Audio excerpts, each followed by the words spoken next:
Hello and welcome back to the Brilliant People podcast by executive search firm Assertitude.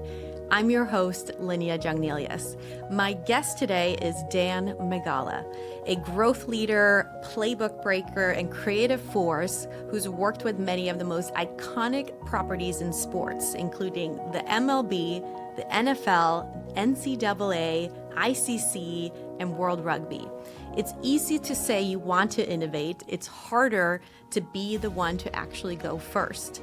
Dan has built his career doing exactly that. He co-founded global consultancy Forefront, served as co-president and chief revenue officer at Legends, and has advised franchises like the Chicago Bears, Real Madrid, and Oklahoma City Thunder. What makes Dan different and why I wanted to bring him on the show is how he thinks, creatively, commercially, and collaboratively.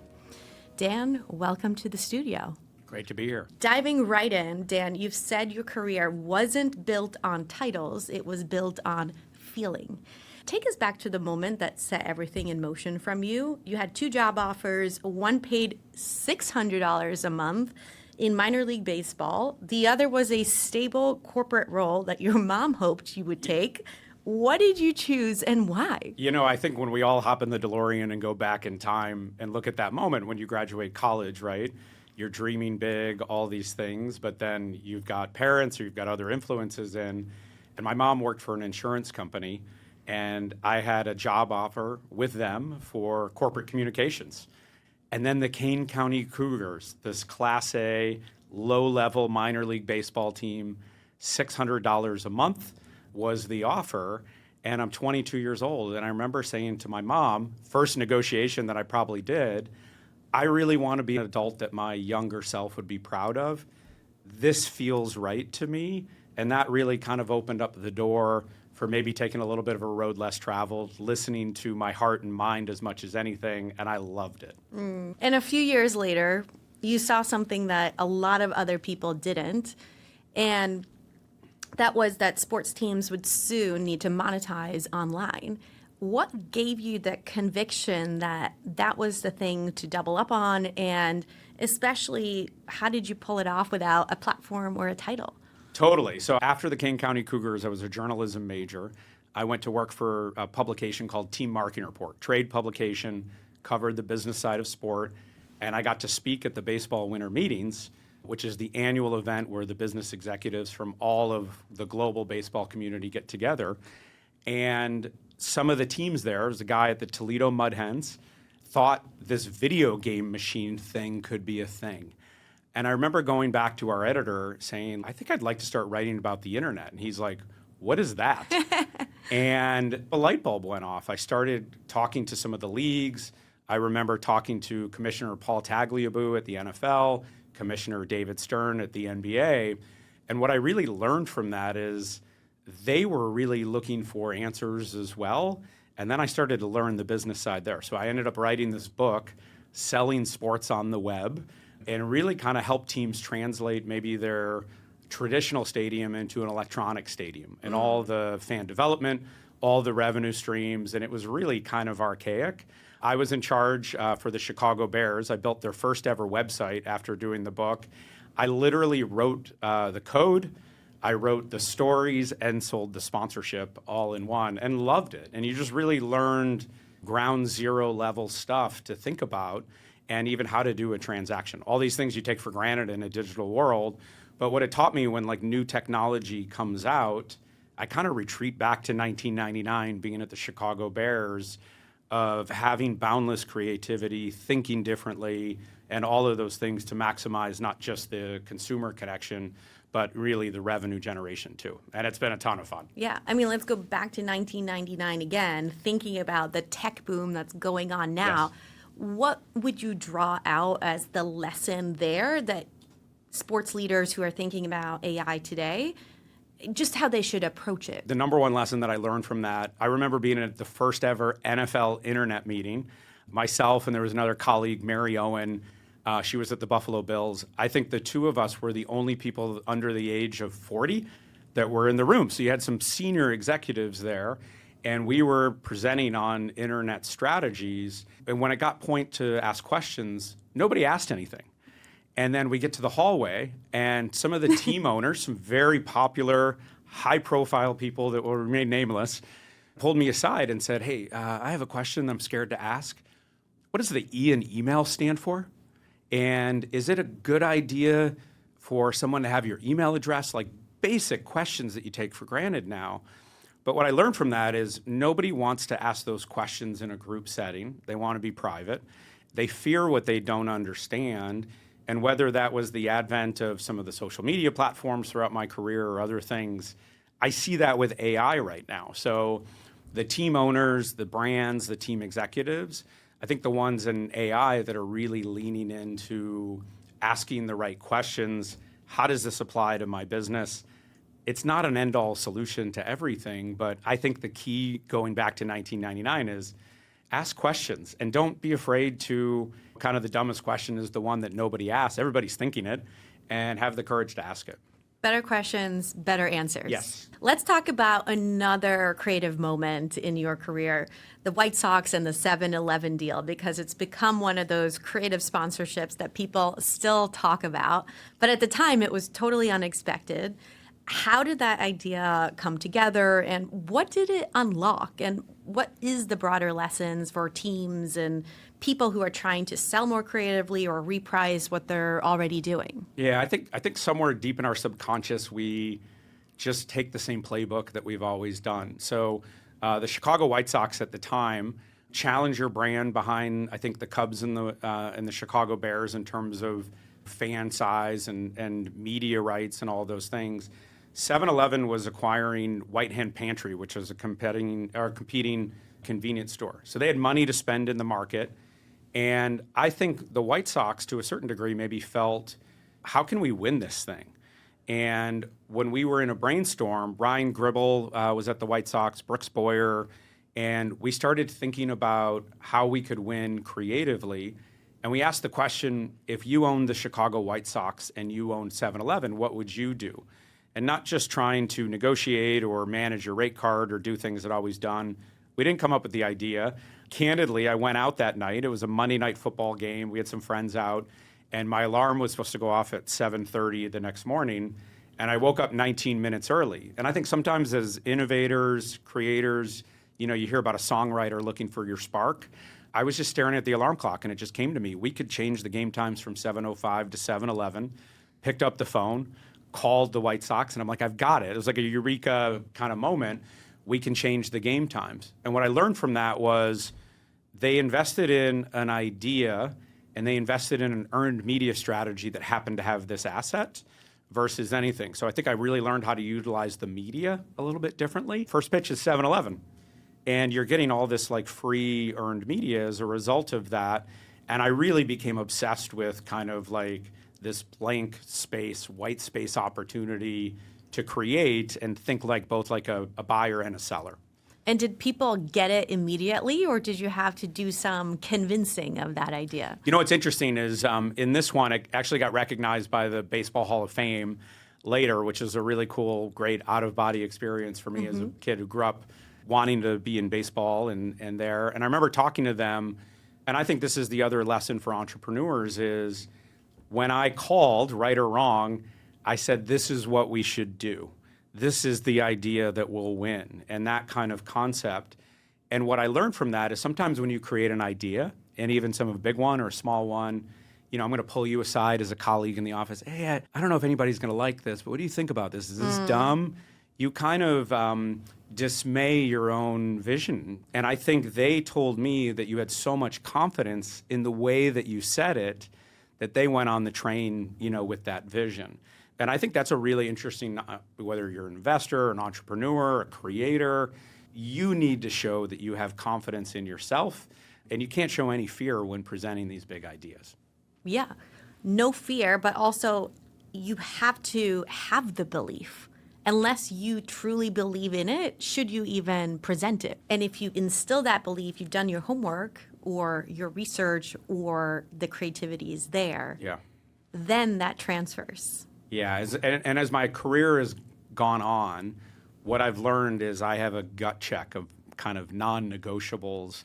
I call it art, heart, and science of revenue generation. So is this the most creative idea that anyone can come up with? The heart is, does this have this emotional thread between all of the partners involved, where in the sports world, is my dad going to think this is an ad? It should be fun.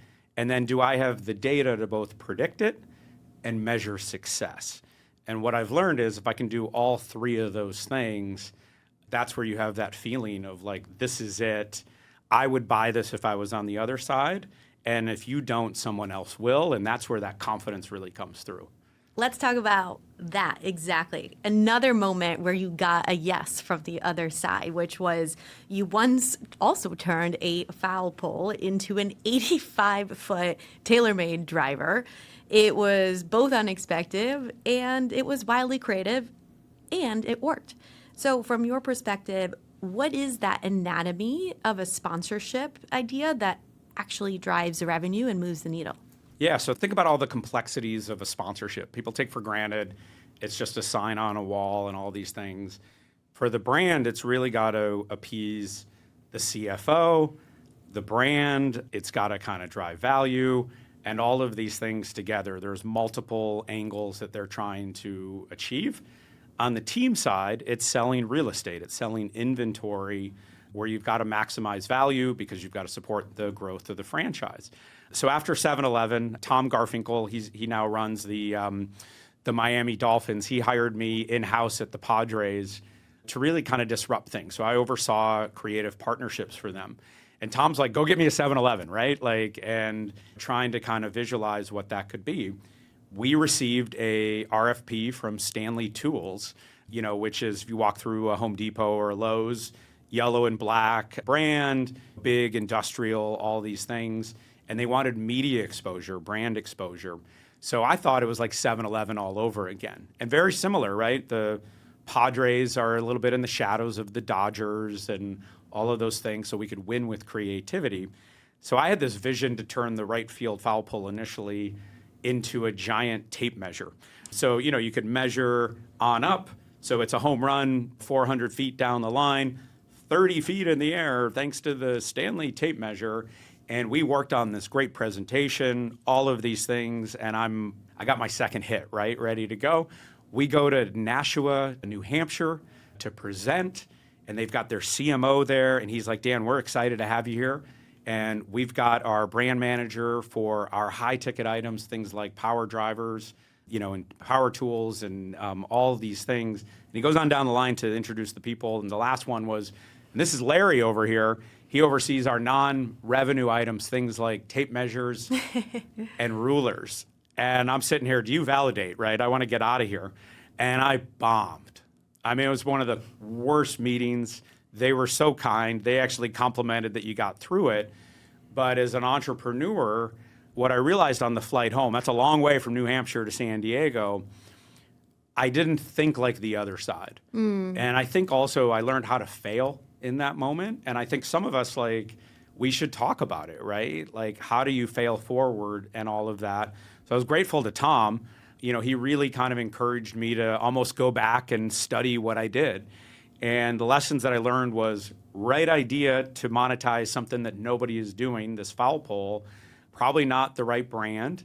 And I've got to understand how a brand thinks and not just a seller sells. So I started kind of thinking about it, and in San Diego, all the golf club manufacturers are based there. I started reading about TaylorMade had this R11 driver, which was a whitehead driver, which their target audience was the casual golfer. So mass media play, all of those things. So I took the time to took a factory tour. I asked the factory guy, all of that. I read a lot of their financial reports and understood what they were doing to plan. I thought like a CMO, a CFO, a CEO, and then I got this meeting. And to your point earlier, I think when you really feel that and you have such confidence, it really sells itself and it becomes an idea that people invest in versus having to sell. So we ended up launching it, and what a joy to see that thing come to life and all of those things. And I think even an openness to how things change on the plan. It initially was supposed to open on opening day, and what actually occurred was we needed to open it on the second homestand of the season But that became a blessing because after the season, when all the media attention is the start of the season, there's kind of like a coverage hangover. So we ended up on the front page of the Wall Street Journal, ESPN, Sports Illustrated at the time, $350 million of earned media in 1 week. Wow. For that. And you realize, again, you've got this conduit, and I credit Mark King and Bob at TaylorMade for like really kind of bringing all of that together. And I think even sometimes too of like, don't panic, breathe a little bit, and that all worked out brilliantly. Another one of your success frameworks that you've shared with me is the Me, We, Go framework. Did I get that right? You did, yes. Tell me about that. Break it down for us. How do we use it and how do we apply it? So really interesting. So the All Blacks here in America are this like amazing brand and culture. Got recruited to work out with them at New Zealand Rugby almost 10 years ago on some domestic strategies and also bringing them over here. And they introduced me first, if you're going to work with us, to our culture. And they are very much, the All Blacks are the front of the jersey, not the back. I think for all of us in sport, they are an aspiration from a culture, and no one is bigger than the team. But they required us to go through their own training, just like you were a player. And there's really 3 simple things that they do for alignment. And it's me, we, go. And it requires, when you're going to do a big project, understanding first what the team needs from me. And does everybody understand that? And I think what I really took away from that is it's not always the case. You have assumptions as leaders maybe that I know what you're doing, you know what I'm doing, but to actually declare it, and then you align on the we. Everybody knows that this is what's expected of us to be able to do it. And we were teaching them like new digital things. So it was like 1999 all over again, but now for this like global brand. And then how does this kind of go into the tentacles of all ends of their business? And only then can you really go. And then you just don't look back. So I think oftentimes what I learned from that is, I like this term constant state of preparedness, is are we truly prepared and ready to take the field, take the pitch, whatever that is. And you've got to have a checkpoint that even on down to the janitor in some cases, the me, we of that, everybody knows their role to be able to do that and go forward. And that was the lesson. And I'm grateful for that because we've used that in a lot of chaotic environments too, maybe where you're reestablishing a broken culture and those that if you can just figure that out, it's a great leadership lesson. They're one of the best brands, I think, in the world to study because they've been doing it for 100 plus years.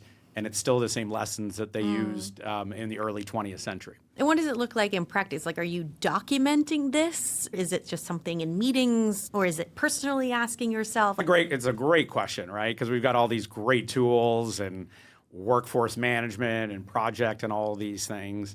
It's probably a little of both.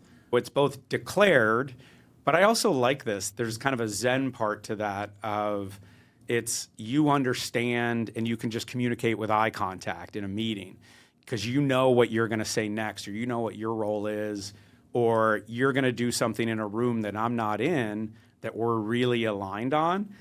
And what I learned from that too is when it's there, it's so cool because you can move frictionless, you can move faster. It raises talent levels up to a way that they didn't understand. But I think what I've also learned is on the other side, when it's not there, it's just slow, right? And I think sometimes, like, once you know what greatness is of just process, you realize, oh, this person's got an ego, this person's, like, using his influence on this, and it's disrupting the concept of the we. Makes sense. One moment where you definitely went go was you delivered one of the largest events in women's sports history, the Women's Cricket World Cup in Melbourne. What was your commercial approach to that event that led to all that success? And then second part of that question is, what does it reveal about the future of women's sports? Yeah, so really cool project and vision. And so working in rugby and then in cricket, Kevin Roberts, who was the CEO of Cricket Australia at the time, was trying to get the Women's Cricket World Cup to come to Australia. And one of the visions that he had is traditionally the Women's World Cup would play in a smaller venue, 5,000, 10,000 people, and that's what the market bared, and that's what they did. So the Melbourne Cricket Ground, which is the MCG, would be on the Holy Cathedral list of sporting venues around the world. Kevin pitched the idea to have the women's final in the Melbourne Cricket Ground, 86,000 people. It would be the largest women's sporting event of the 21st century. And he had the courage. He and I share a common bond around the Teddy Roosevelt, the man in the arena. And I remember him saying that this is going to require that. And what he asked us to do is really figure out how to sell those tickets. So in a digital world, right, sometimes you think about the daunting 86,000. What we started to think about was, how do we take 13 different audiences and sell 5,000 tickets to them? And kind of that is a starting point that we can kind of establish this foundation to be able to do it. So we started to look at people that had never been to a cricket match, that are entertainment seekers, people that have a young daughter at home. We did it on International Women's Day. We started to append some data on Spotify listeners, and Katy Perry over-indexed really well. So we reached out to Katy Perry to play the show, actually at the event. So now you had Katy Perry enthusiasts and all these things, and we landed on 86,000 plus to be able to do it. And I think like some of those things are daunting in the moment, and when you really start to break it down, you start to realize like you can actually do the impossible. But what a monumental moment for women's sport. So you just see how that kind of ferments. And I think women's sport need to, I always say, move at the speed of digital.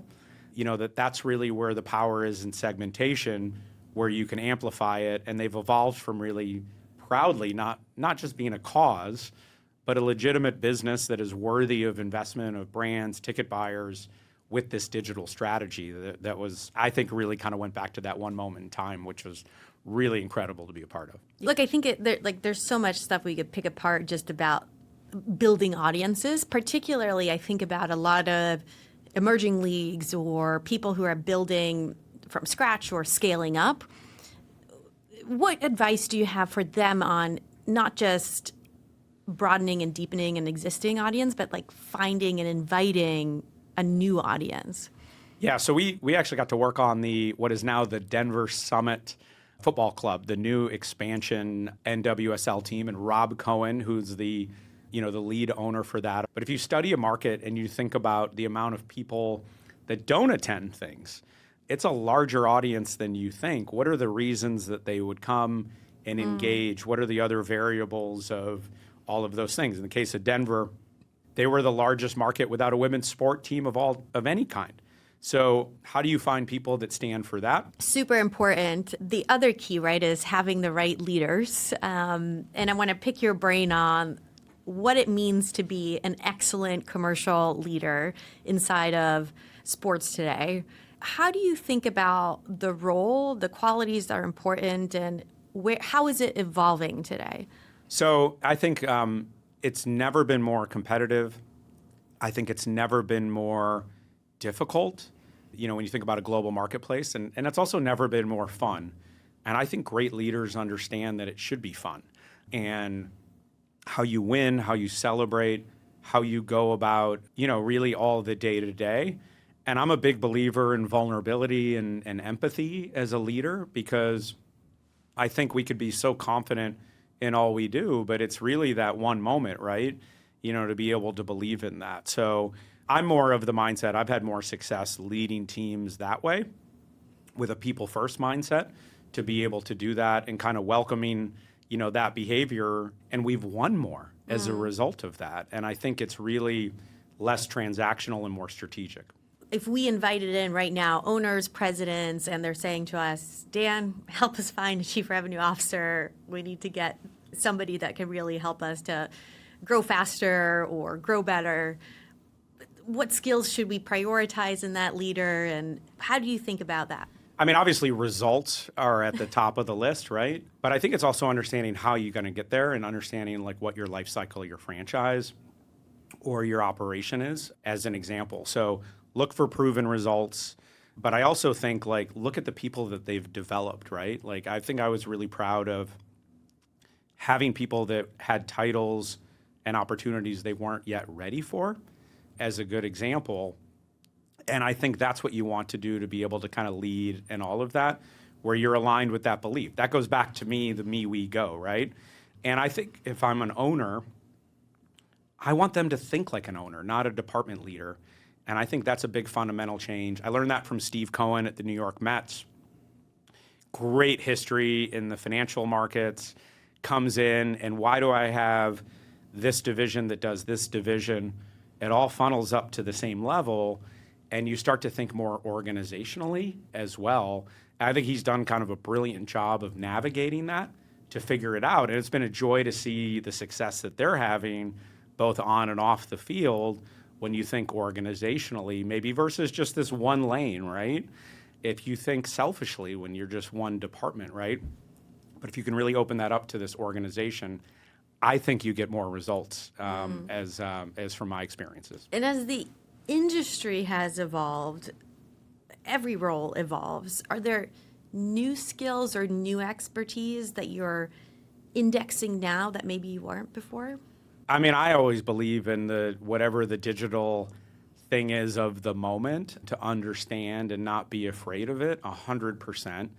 I think media is evolving in a very complex way to understand that, and certainly understanding, the demands on people's time. Your competition is not what it was when our parents were growing up and you were going to see a game over the weekend. You got 9,000 things to do. You don't even have to leave your couch, right? So those are complex things where I think you need some specialists, the business intelligence teams, all of the analysts that really supply all these things that, make us better. But you've got to get that information, and you've got to listen to all of these people that are part of your team to be able to do it. So I always like to say at the end of a season in sports, right, you have this natural calendar, a little different than the financial quarterly performance where you get a chance to exhale. I like to ask the question of what would we do differently and why if we could go back? And then what is something that we wish we had moving forward? And sometimes it is those new resources or people or those things that maybe we didn't have before, and then we get better. And how can the CEOs that the CROs are reporting into get their CROs to perform at their best? How can they really support and get their CROs to thrive? Yeah, I think understanding them as people, as leaders is incredibly important, right? I'm going to default all of those New Zealand rugby examples, right? You have some players that need a tongue lashing, and they thrive on that. You have some that, need their arm around you and, the ability to support them and really kind of drive that next vision. And then you have others that just want to know that you have their back. And I think as leaders, getting to know them as people is really important. I like early on understanding how we're going to win together, how we're going to fail together. Can I be vulnerable and open and honest? And how do I deliver bad news? And I think having that up front is incredibly valuable because you're going to be moving so fast, right, that you don't know how to react to that. But that's really important. Let's look at that Padre example. Had Tom given me a tongue lashing, I probably would have nixed the idea of the foul pole and just on to the next thing and all of that. But that support for my personality was kind of the right advice at the right time to be able to do it. I think understanding that is really critical. I also think for leaders in this digital environment, Zooms and all of that, slowing it down to speed up is one of my favorite phrases of actually slow that down a little bit to say, hey, we got a big year ahead. We've got some big goals. We know we're going to fail. We're not perfect. How are we going to fail together? How do you want feedback? All of that where I can support you and really grow, I think is really a great investment of time for all CEOs. And as you think about more sponsors and private equity coming into the space, I think it's a really interesting moment in time for the sports world. And what advice do you have for people diligencing what should we invest in, a specific deal or asset, through the go-to-market lens? Yeah, it's been really interesting. I've loved now working on private equity and helping teams. And again, the story of my career is going back to 1999 and helping the Bears do a website, overcoming that fear of understanding it. I feel like that same emotion in the room with team owners of like, should we do this? Is this the right thing to do? It's like those hallway email questions all over again, and actually kind of really defining the why. I love this perspective is everybody wants to be first and nobody wants to be first. So we're in this moment, right, where, do you want to be the lead dog and really, being the first in the space, or the handful of first that are taking on these investments? Or on the flip side, do you want to have a patient and wait and see and kind of drift off the learnings from this? And then there's this FOMO mentality, right? Like everybody's kind of juggling all these emotions to be able to do it, and it's the Wild West. I think if I'm a team owner, to actually pause and why am I doing this? What is the value that this would bring? And what does success look like? And actually declare that as an intention.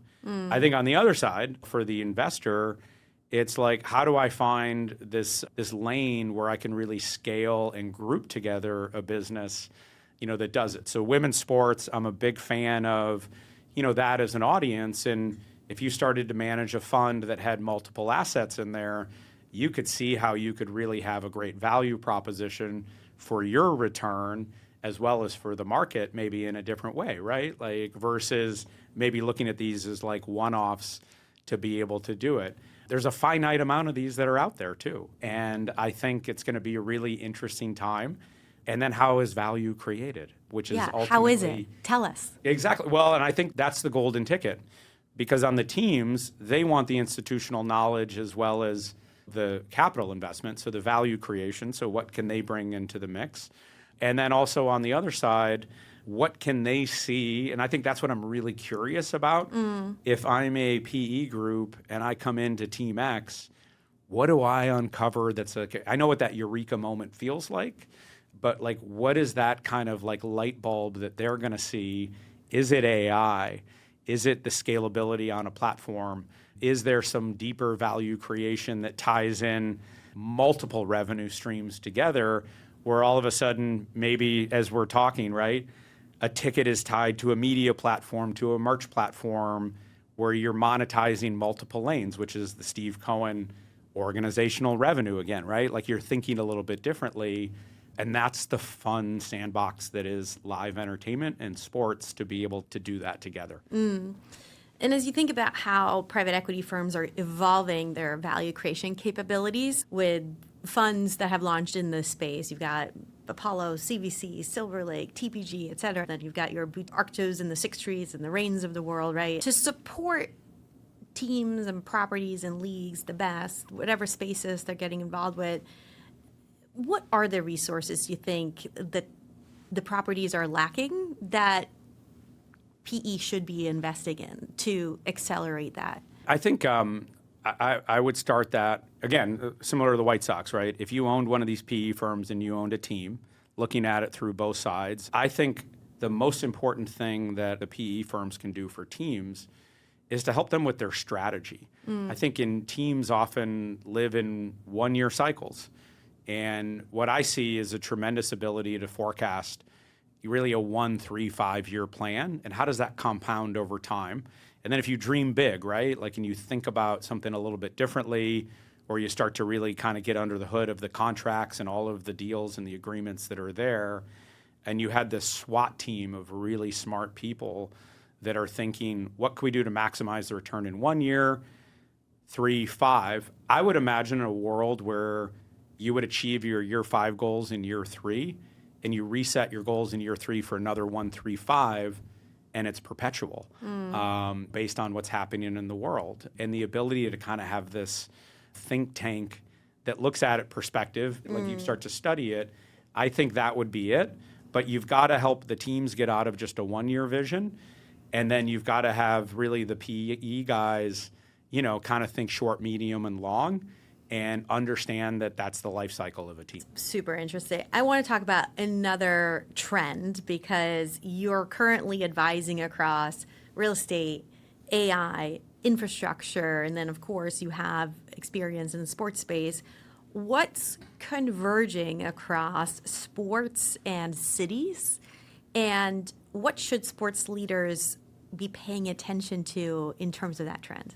Yeah, no, it's been fun. So I'm big on a couple things. Is one, making myself uncomfortable, and then also really thinking about the things that no one thinks about. And I would encourage any entrepreneur, investor to ask yourself that question. When was the last time you felt uncomfortable, and what is something that you're really curious about that nobody sees?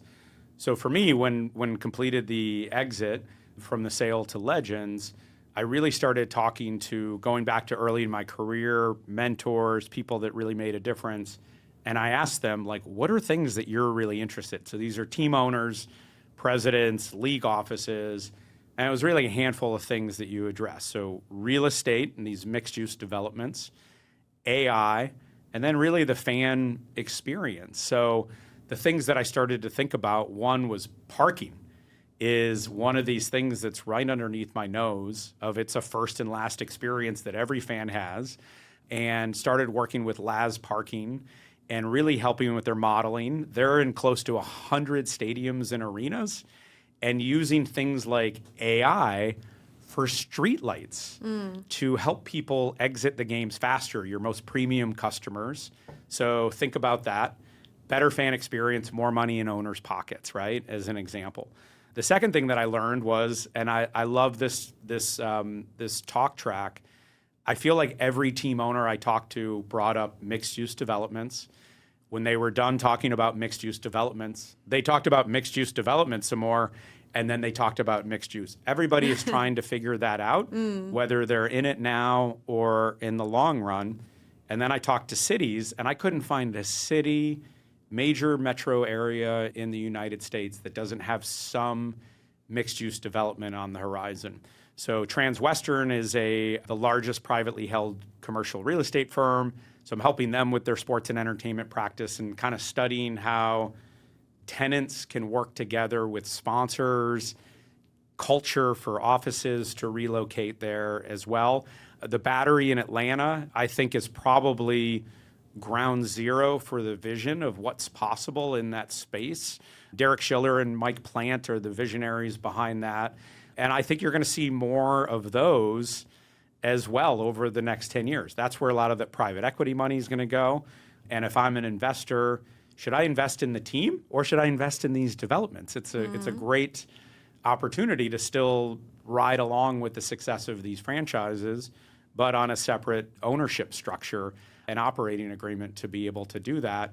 And you think about 5 years out, right? Like when I had that ability to take a step back and look at it, and you look at these mixed-use developments and the importance of EV, driverless cars, these becoming an epicenter in a central business district, you're really going to kind of change the heartbeat of these cities really beyond just the traditional, I'm going to go to a game, drive with my family, and leave. So they're more complex, but actually they're more fun as a result of that too. Mixed-use development. So get on board is the answer. Yes. And look, you talked about parking and you've worked on driverless cars even. What about where tech is creating the biggest unlocks for sports or venue operations? Yeah, so tech sometimes can be a four-letter word, right? I think the danger is tech for the sake of tech, but actually what is the solve? What is the revenue opportunity? And then maybe if I'm going back to the earlier part of that 1-3-5, how does that fit into our short, medium, long-term business plan? Another thing I think about is when I think about performance is there's organizational performance, team performance, your performance as a professional in your role, but then there's the personal performance component. So for you to show up as your best self, have energy, give every day your all, what are your non-negotiables to help you show up as your best, stay sharp, stay energized about your work? Yeah, no, I think daily routine's really important. And I think, we've got, I've got an 11 and a 9-year-old at home. It's chaos in the morning. Does your day start at 7-Eleven? Yeah. No, I don't have an alarm set at 7:30 anymore. I'm like, those were the good old days. But I've learned to embrace the quiet of the morning a little bit more.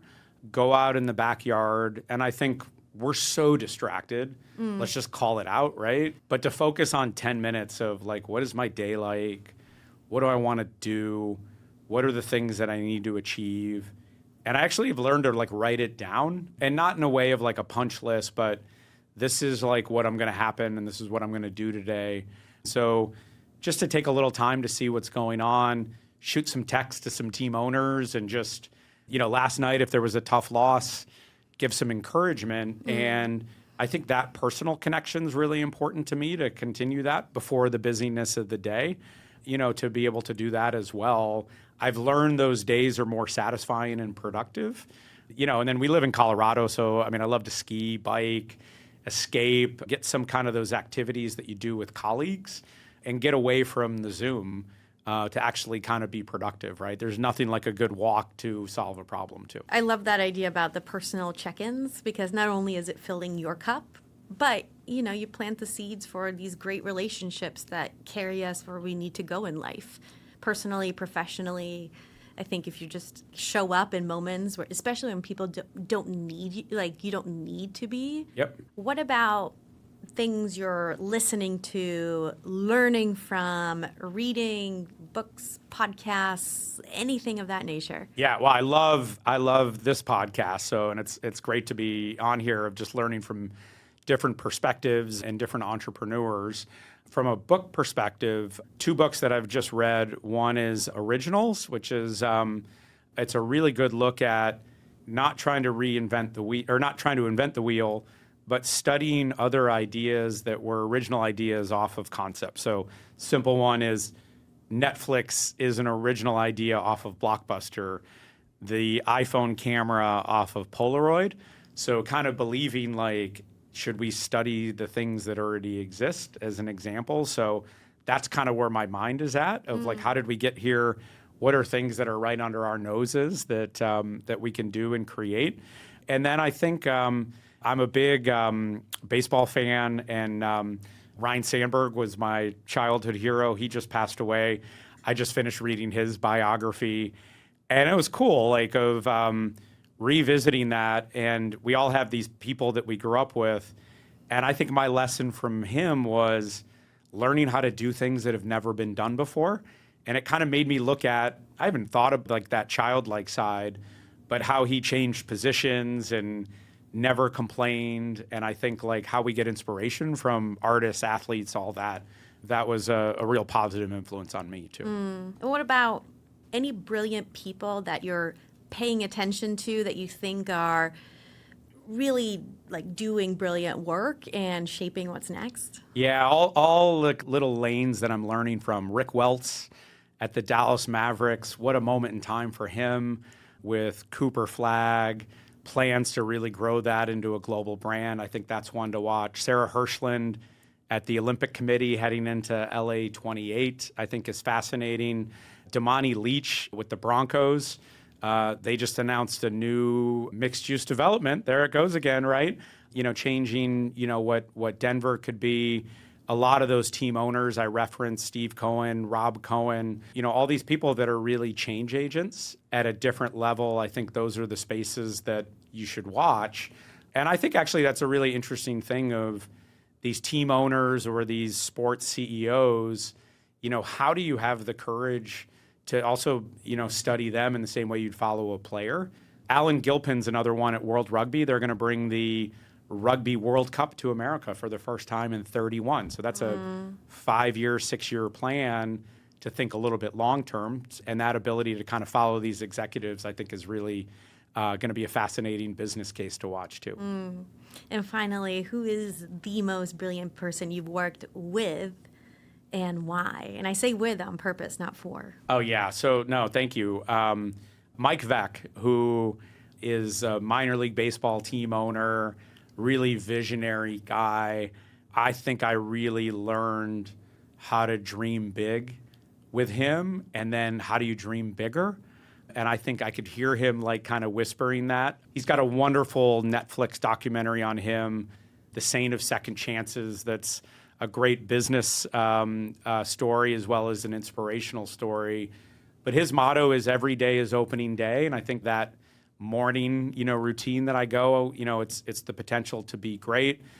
And then I would say probably the best lesson I've learned from Mike, his manners are off the chart. And I think his kindness of just, I've gotten feedback of how he holds open an elevator or gets up at a restaurant.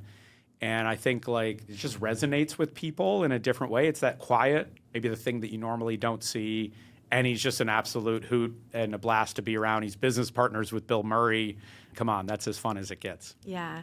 Look, you've made it to the end, and we love to close by asking our guests to define brilliance in a few different ways. So we're going to do a quick lightning round if you're game. I'm ready. Okay, first one. Purpose is? Purpose is doing remarkable things with remarkable people. Leadership is? Leadership is inspiring others to achieve more than they thought they could. Success is? Success is getting together with friends and calling it work. Brilliant leaders are? Brilliant leaders are vulnerable, accountable, and fearless. I perform at my best when? I perform at my best when I have the space to be me. Dan, this was a masterclass in go-to-market, commercial creativity, original thinking, and truly what it just means to lead with imagination. So thank you so much for joining us. Love to have you back sometime. Really appreciate it. Yeah, thank you so much, and thank you for all you do for entrepreneurs, too. Thank you to Dan Migala for joining us on today's episode of the Brilliant People podcast. I'm your host, Linnea Jungnelius. If this episode sparked an idea, would ask you to please subscribe and rate the show. It helps us to bring even more brilliant guests like Dan to your feed. And follow Certitude on LinkedIn for how to lead and perform at your best. Until next time, stay brilliant at work and keep creating what's never been done before.